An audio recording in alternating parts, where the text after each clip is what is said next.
Viete, čo je prvý bod čínskeho mierového plánu? Prvý bod čínskeho ja viem, že ste sedeli s čínskym veľvyslancom, ale či poznáte aj, čo je prvý bod čínskeho mierového plánu? Išiel som na rokovanie, pani Revišová, ako vy, ani som si neprečítal základný dokument, o ktorom som rokoval s čínskym veľvyslancom. Výborne, takže viete, výzva na dodržiavanie medzinárodného práva a teritoriálnej integrity všetkých krajín. To znamená, že pokiaľ sa Rusi zbalia si kufra a odídu z Ukrajiny, odovzdajú územia, pretože teritoriálna integrita je, že odovzdajú územia, ktoré okupujú, tak samozrejme, že hneď môže byť mier. Mier môže byť hneď aj zajtra.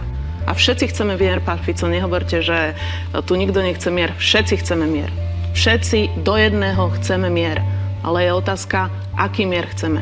Chceme, aby Ukrajinci, neprerušujte ma, aby Ukrajinci si sami rozhodli o svojej svojbytnosti, aby oni sami si rozhodli o svojom osude a o svojom národe, tak ako my sme to robili počas Nežnej revolúcie. To vám síce nič nehovorí, ale počas revolúcie, Nežnej revolúcie, všetci sme bojovali za to, zatiaľ čo vy ste boli v komunistickej strane, všetci sme bojovali za to, aby sme mohli rozhodnúť o svojom osude, aby sme mohli rozhodnúť o svojom národe, a aby sme tu mali slobodu. A to je veľmi dôležité. Ešte k ďalším otázkam. Čiže mier. Keď vás počúvam v tom, čo hovoríte o mieri, ešte raz opakujem, všetci chceme mier. Tak vy ste ako takí tí naivní politici, ktorí v 38. zradili Československo pri Mnichovskej zrade. Oni tiež kričali, chceme mier, chceme pokoj. Zradili Československo práve kvôli tomu, lebo si mysleli, že je mier. A nakoniec len poskytli Adolfovi Hitlerovi oveľa viac času, aby sa lepšie pripravil na vojnu, aby tu boli milióny mŕtvych a obrovské utrpenie. To sú presne takéto reči politikov, ktorí chodia po mitingoch, vypúšťajú plastové holubice mieru a majú plné ústa mieru. A teraz ešte druhá zásadná vec je, vy sa často hlásite k odkazu protifašistických bojovníkov, k SNP.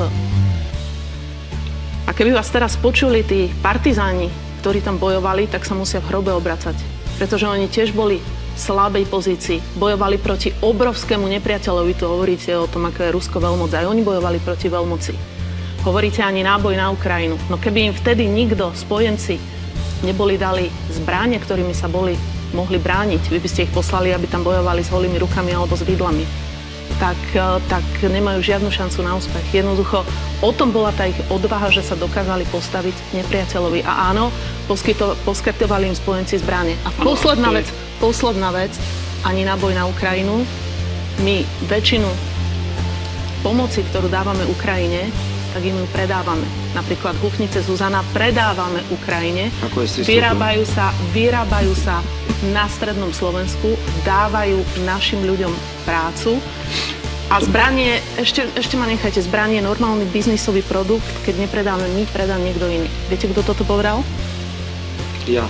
Nejaký Robert Fico, presne tak, v roku 2016 a vôbec vám vtedy nevadilo, že slovenské zbranie končia v rukách islamistických teroristov.